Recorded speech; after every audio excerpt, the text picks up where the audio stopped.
Well, hey guys, welcome back to Last Stop Repair Shop, and today we're going to change some tire pressure sensors on a 2016 Chevy Equinox. We'll go through how to tell if they're bad and what you need to do to fix them. So pretty simple. Let's get to it. All right, so this is the car we're going to change the tire pressure sensors on, but first we want to see if they're any good or not. Make sure they're actually working, right? They could be working and we just don't have them programmed to the car. So that's what we're going to go ahead and do. We've got one of these Autel Max TPMS readers and writers. We'll talk about this here in a little more detail in a little bit. But right now I'm just going to give you the lowdown on exactly how this thing works. So we're going to go ahead and turn it on. And then I know it's going to be hard for you guys to see out here in the sun, but and it's actually going to be hard for me to see without my glasses on too. So we're going to go ahead and answer some of the questions here. It wants to update, so it's asking me about Wi-Fi. We're not going to mess with that out here. But what we are going to do is go to the quick mode. Several different modes on here. We're going to go to quick mode. We hit yes. And then we're going to pick the vehicle that we're going to actually try to read the sensors on. This, of course, is a Chevy Equinox. So I got to scroll down here to Chevrolet. For some reason, it wants to go to Ford, Dodge. There we go, Chevrolet. We'll hit yes.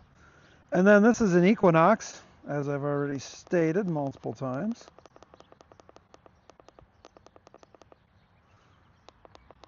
Definitely not the Equinox EV. Let's not do that. All right, and then ask us a whole bunch of different questions here about the years, basically. What year bracket is this vehicle in?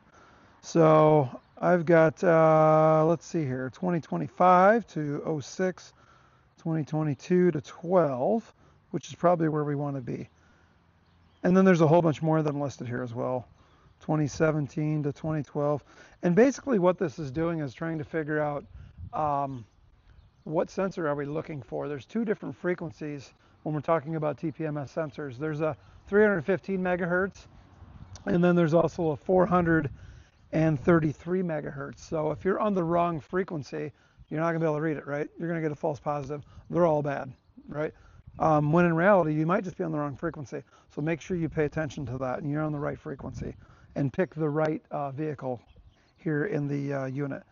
So we're going to go ahead and go down here to, I believe this 2017 to 2012. That's 315 megahertz. We'll give that one a shot, all right? So we just want to scan a single sensor, and we'll work our way around the vehicle and check all four of them.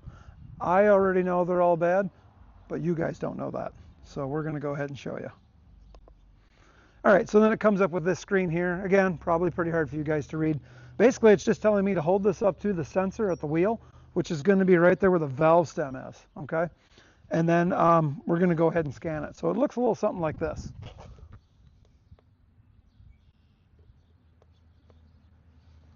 And it says it's scanning, says it's trying to receive data, and I'm guessing it's not going to receive anything. That's my guess. Yeah, it's still going and has not timed out yet. So it's probably not going to time out, actually. It's just going to keep trying to receive data, and it's not getting any response from the unit. So usually when you push the button and everything's working right, it's within just a couple of seconds of working. So trigger failed. We'll get a new one and show you what that looks like. All right, so I probably should have grabbed this earlier, but this is what the new sensor looks like right here. Pretty simple stuff, huh? And we can just set it in the in the nifty little holder now that I've bounce tested it. And we'll go ahead and we'll try to trigger it in the holder. Hear that? It picked it up right away. So it's telling me it's 78 degrees out here. Voltage is okay. It shows 2 PSI on the sensor. Well, that might be because the fella just dropped it, right? And it's given us a an ID, or a hex digital number. Every single one of these has its own ID. That's how it communicates with the computer, and how the computer in the car differentiates what wheel is what. So every single one of those hex IDs will be different if you buy a pre-programmed OEM style unit like this. You can also buy them from Autel that you can program. So you can actually change that ID code.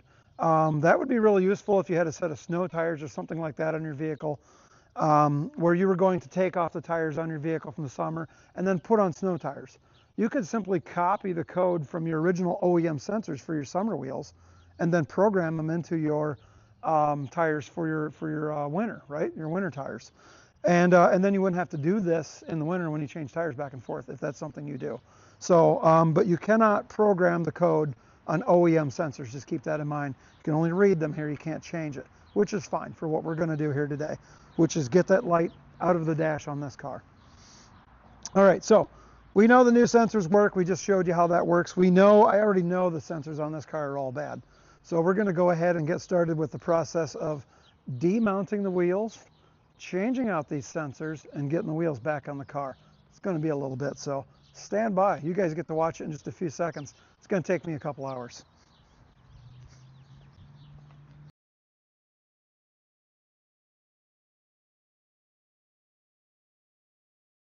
All right, so we got first tire off here. Next thing we're going to want to do now is pull the valve core out of this valve stem. This little guy right inside there. I don't know if you can see it or not. Pull that little guy out of there and let the air out. All right, usually we just, it's just like screwing a bolt out, go backwards. Yeah, makes lots of noise for a minute.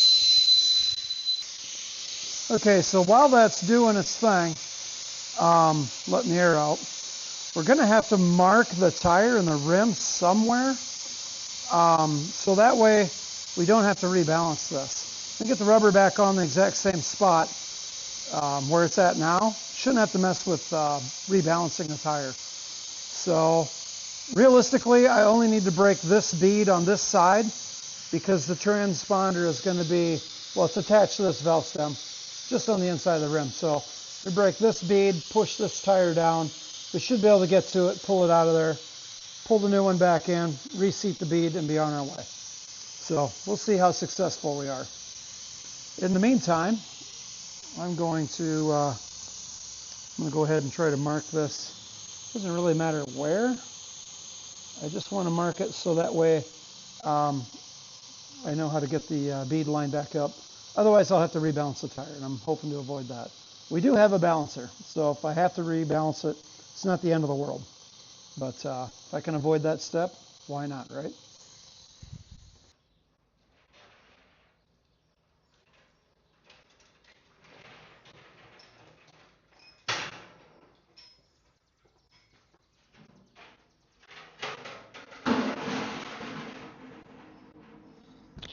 All right, so I know what you guys are thinking right now. We're not cutting wood. We're fixing transponders and tires on a car. And you guys are right. We're not cutting wood. But what we are going to do is we're going to use this log splitter to break the beads on these tires. I don't have a tire machine, and they're expensive. So we are going to improvise. It's kind of how we roll around here. So give me a few minutes to get this thing fired up, and we'll show you how this works. I've done it multiple times in the past and never had an issue. So I don't anticipate problems today. Well, maybe getting it started, that might be an issue. This thing hasn't ran since last fall, so she's going to be a little cold-blooded this afternoon. Probably better check the oil on it. Would be a good idea. Oh yeah, we got plenty. We're good. Well, it actually looks really good. I must change it last fall right before we quit cutting. So one tool you got to have whenever you do this, nice 4x4, something like that, to spread out that pressure from the blade. We obviously don't want to put a knife through the sidewall of our tire. That would not make the missus very happy. So we'd like to avoid that if at all possible. So usually I just use I use a 4x4 like this to spread that weight out. We'll lay it on the tire as close to the rim as possible, and we should be able to push that bead right off of there. So it works pretty good. Done it quite a few times in the past.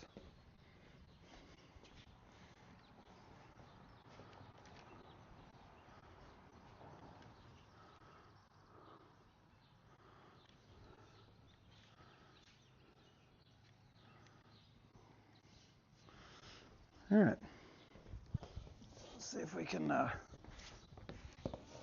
push a bead off a tire today. That is, we can get this thing to start.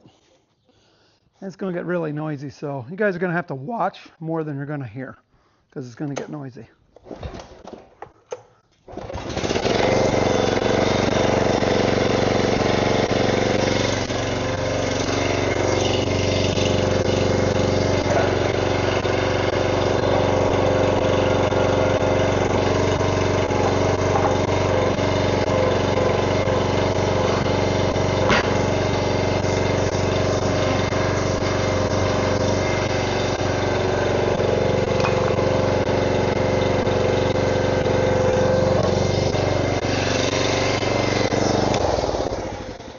That's it.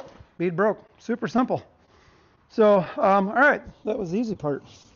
So now, let me get the camera, get you guys down in here so you can see what we got going on inside there. So that's kind of the purpose of this, is to get you guys all down in here so you can see what's going on. Let me pull you off the tripod here for a minute.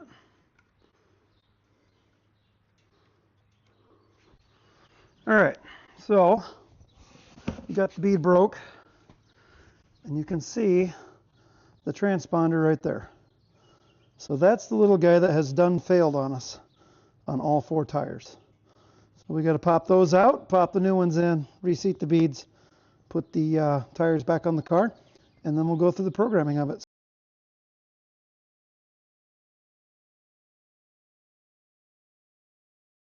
Oh yeah, so I'm sure you guys probably seen me break my tool because, well, I'm an idiot, all right? So I didn't even think about, how much stress it was going to take to actually get that valve stem pulled back into there. And that's why they have this tool. So get yourself one of these guys here if you want to do it right and not break your tool there. So I've actually got 2 of these, and I don't know why I didn't think to use it. You get in the moment, and you're just thinking about, well, how am I going to get that in there, right? And you just start pulling on stuff, and next thing you know, you pulled the end off. I've had this thing for years, so it ain't the end of the world. These are what, $12? Live and learn, right? I'm definitely not a full-time tire guy, that's for sure. But we got the first one changed out here. We got 3 more to go, and I think we're going to be in pretty good shape. We didn't break the bottom bead, and so we shouldn't have to worry about rebalancing these or anything like that. I'm going to go ahead and take the core out of this new valve stem that I just pulled in here, and we're going to go ahead and put some air to this baby right now, and get that seated again. So give me just a minute.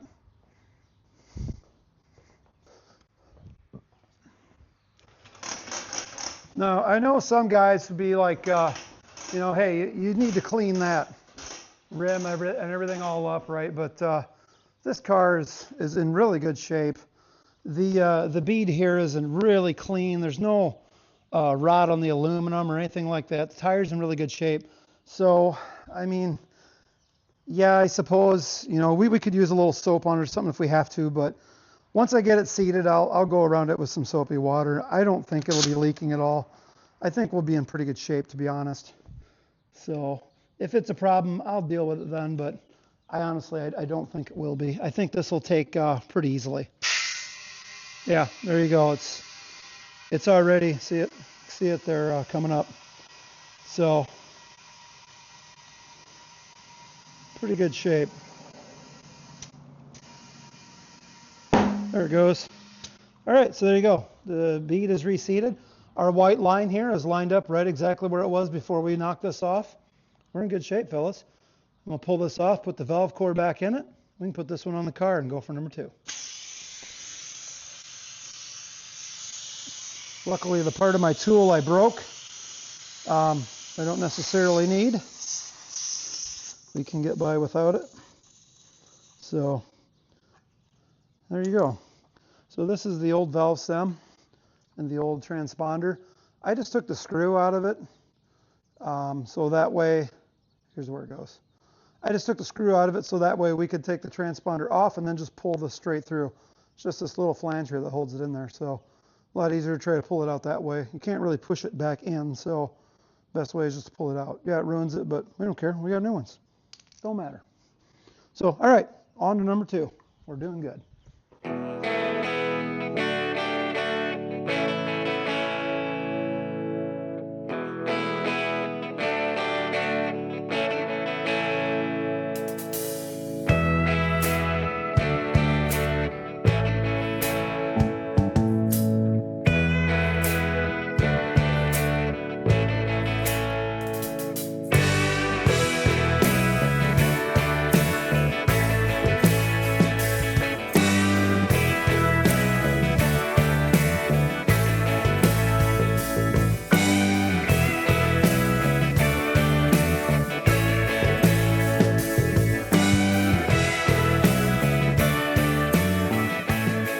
All right, folks, got the tires all changed out here. I should say the sensors are all changed out. Yeah, they're looking a little saggy. That's true. We'll fix that here in a minute. After we get the sensors programmed, and then we can see what our pressure is, then we'll go ahead and pump them up to the specified amount. Not sure exactly what that is yet. Got to look on the inside of the door to find out. It's probably, I don't know, 50 psi, something like that. So let's get inside the car here. I'll show you what we had going on, and then what we're gonna do about it. Get the keys in my pocket. So we start the car up here, and of course it's doing its thing, right? And then we get the better shut that off. And then we get the service tire monitor system keeps coming up along with the flashing yellow light there. That's what we had going on before. I don't know if you can see that or not. It's kind of hard to tell. A lot of reflection going on here with the sun. But yeah, you know the yellow flat tire symbol there. I can't actually see it on the screen, on the camera, but I'm guessing you guys can see it, hopefully. So then every time she starts the car, you got to clear this nonsense out of here, right, to get back to the speedo and all that. So, so what we want to do now is, usually there's a few different ways you can do this. I've got the Max TPS sensor programmer here. You can plug that into the ODB2 port. I personally haven't done that, but you can do it that way and tell the computer to relearn the new sensors that we've installed. Usually what I like to do is, I've also got a scanner here. I just plug the scanner in, and then I go and tell the computer that we're going to relearn. You can actually check your vehicle. Of course, every vehicle is different, right? Every make, every model is different. Some of them you can do it right from the dash here. You can do it right from here. But I don't know that this particular vehicle has that ability. See our tire pressure there? They're all zip, right? They're going to be, obviously, the old sensors were shot, and we replaced it with 4 new ones. So it doesn't know where the old sensors are at. It has no idea. So that's what we're going to go ahead and tell it. I'm just kind of thumbing through things here to see if, I don't think this car has the ability. Some do, some don't. The fancier, higher end vehicles will have the ability to actually relearn the sensors right from the dash. You don't even need to plug into it, which is really nice. That's super handy. So this particular car I don't think has that ability. Maybe it does, maybe it doesn't. Heck, I don't know. I'm going to do it the way I know how to do it. If you guys find a better way to do it, by all means, do it that way, right? There's no right or wrong way to do it as long as you get the job done.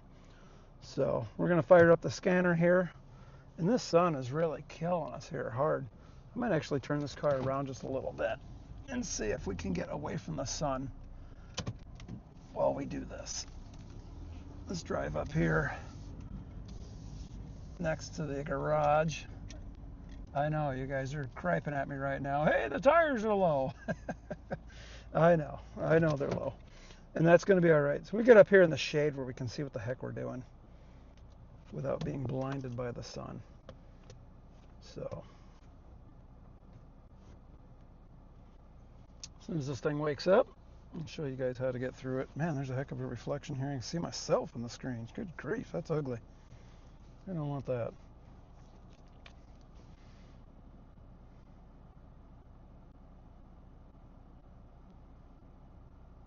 All right, so this is our first screen here. We go ahead and log into this guy here. And if you haven't used one of these before, um, I'm not getting any money from Autel. I'm not sponsored by them.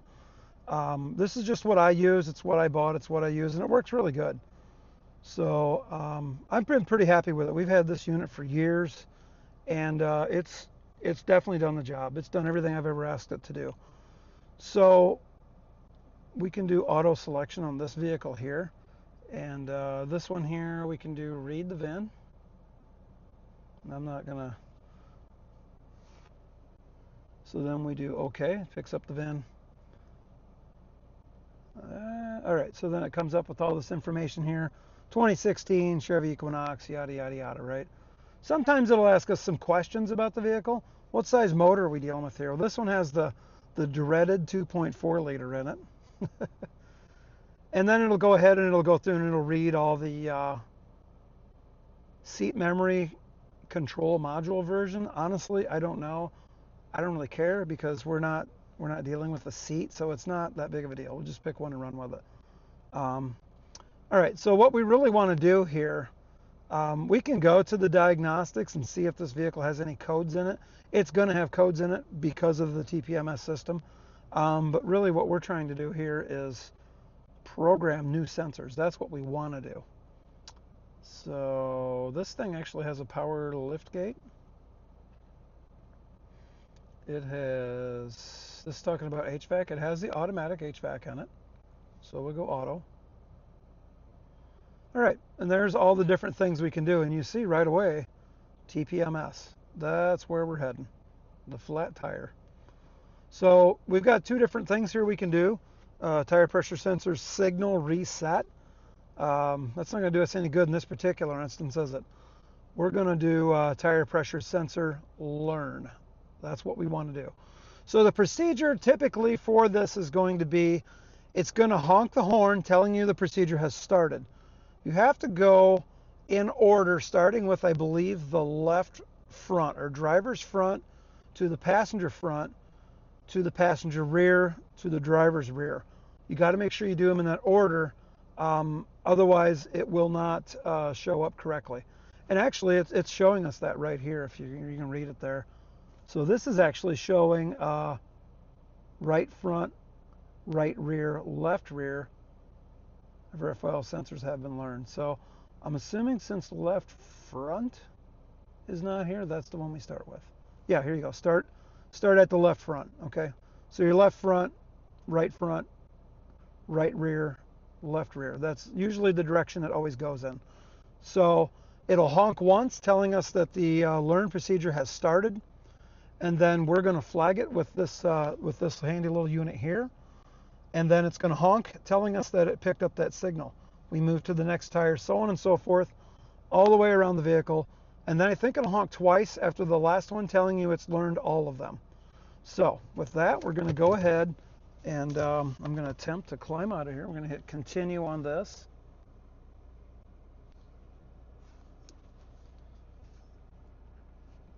And then it's saying establishing communication.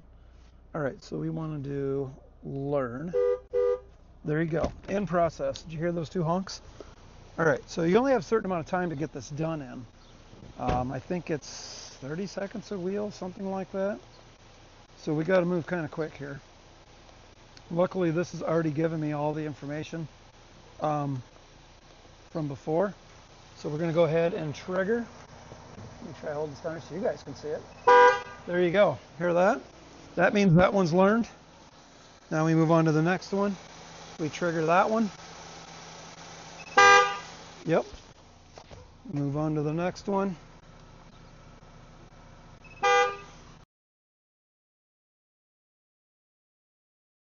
And one more. Not one of those things you want to do over and over in your neighborhood. Your neighbors might get a little upset with you. So there we go. They're all learned. That's how simple it is to set this up. So now we should be able to go back to our display up here, and we should be able to see now we're seeing tire pressure on each one. Of course, they're crazy low, like I said, right? 13. I think one of them was at 8 psi, but yeah, there you go. So now we've got a reading on all 4 tires. It's flashing, complaining to me that, hey, these tires are flat. We need to put some air in them. So we'll roll back down to the shop and we'll air these up to the proper pressure, and we're good to go. So, all right, let me roll this back down to the shop and get these pumped up with some air, and then we'll be done. So we'll wrap this up. Okay, so to figure out what the tire pressure should be, it's usually going to be on that sticker right there. So this is saying cold tire pressure 35, front and rear. All right, so that's what we're going to look for. Another place you could look for the tire pressure, honestly, is on the tire. That would be your max pressure on the tire. Typically, it's going to be, let's see here. Of course, it's going to be where I can't read it. Always is. There you go. So this up here, I don't know if you guys can see that, max pressure of 51.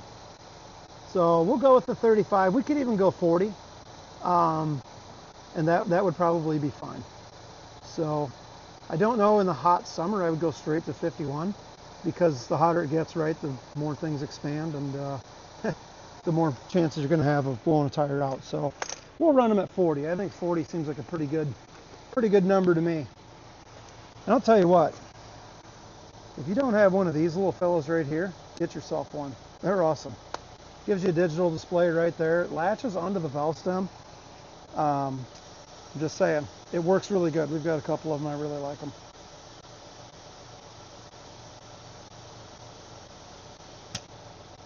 So you let off it, that's when you get your reading. You can actually let air out too. If you just squeeze the trigger a little bit, it'll let the air leak out. Hear that? You squeeze the trigger all the way, that puts air in. Another reason I really like these. If you don't have one, get yourself one. You'll love it, I'll tell you. Beats the heck out of the old air chuck any day.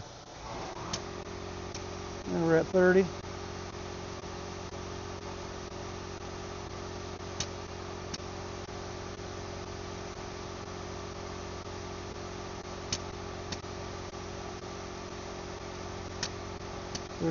.4. I always go just a hair over, because you lose a dab when you pull this off.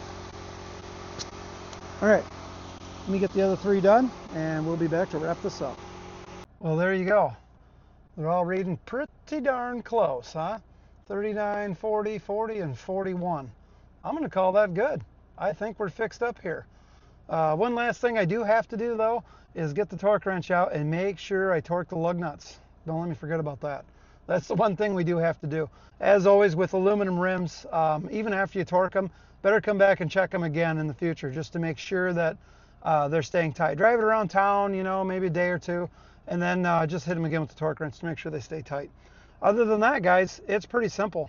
So once again, the unit that I used here to flag these sensors with, or the transducers, I guess we'll call it, is the Max TPM. This is the TS508WF. There's a million different versions of this, and they do a lot of different things. For the price and for how well it works, I'm very pleased with it. If this is something you guys feel like you want to do, and it's definitely something you can do, save yourself the money, do it yourself. It's only taken me, maybe with the recording and the setting up of the cameras and all that stuff, maybe 3 hours this afternoon of knocking these wheels off the rims and changing out the transducers and getting it reprogrammed. And I've saved myself a fortune. So I think the sensors were, I don't know, 50 bucks on Rock Auto or something like that a piece. And so I've changed them myself. If you're driving a car that is, 6 years, 7 years or older, and you haven't changed these yet, you're still rolling around on the original tires, you can bet your bottom dollar these are going to fail on you at some point. So really, honestly, you put a new set of tires on a car that's that age or older, if you haven't changed these, that's the time to do it.